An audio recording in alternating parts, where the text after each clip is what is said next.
morning. It's a beautiful day after Storm Bella passed through. Nice, sunny, but cold here in Scarborough. Very, very quiet for the Christmas holidays. Just checked the mooring lines for Alison. So this is a drying berth, which means that you have to get the tension of the lines exactly right, so that she doesn't just fall over and put too much weight against the pontoon finger. It's taken me a couple of years, but I think I've got a setup now that I'm really happy with. I'm not much of a one for doubling lines. What I would rather do is make sure that I can see all of the lines and make sure that there's no chafe.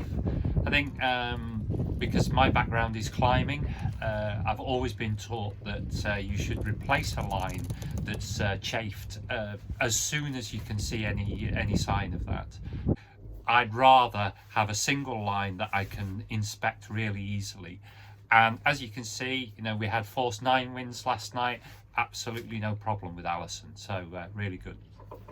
So I'm getting towards the end of the taking stuff off phase on the engine now, and the next thing that I'll be doing is actually unbolting it from the engine mounts. So we've got one more session, hopefully one more session today, and the things that I need to do are take off the last fuel line which runs across the back of the engine, to take off the flexible coupling, which should be an easy job because I've had it on and off loads of times over the past few months. And then it is the gear, the forward and reverse gear actuator, and they are the last 3 things to do. So that's what I'm hopefully going to get done today. To help me with that, I've got a big wad of gloves, because I'm going to be obviously at risk of diesel spill. You don't want contact dermatitis, so going to keep myself a little bit safe here. So let's see how it goes today. So the pipe is this one down here. I think the main thing is just going to be sort of making sure that I don't spill any diesel, or as little diesel as possible, while I'm taking it off. These fuel lines, obviously, because diesel is oily anyway, they're never difficult to unscrew. It's just a case of, trying to catch any spills. So that's what I'm doing now.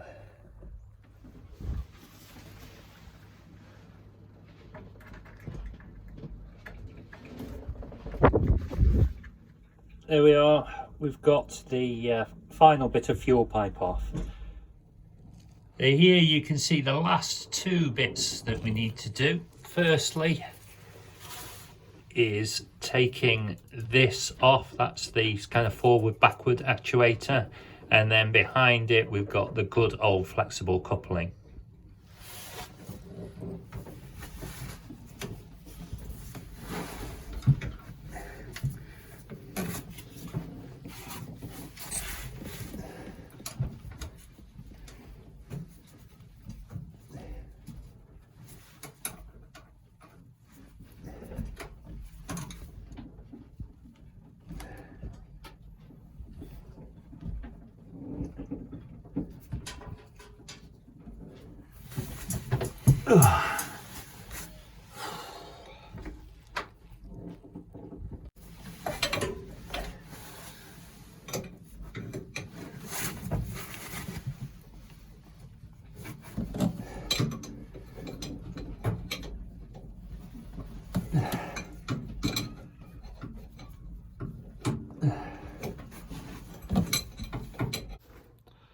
Well, there we go, another successful day.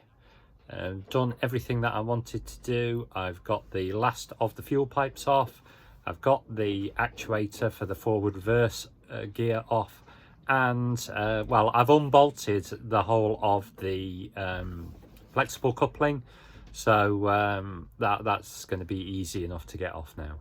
So next time it's the biggie, which is actually getting the engine mounts off so that I'm ready to pull the engine out of the boat.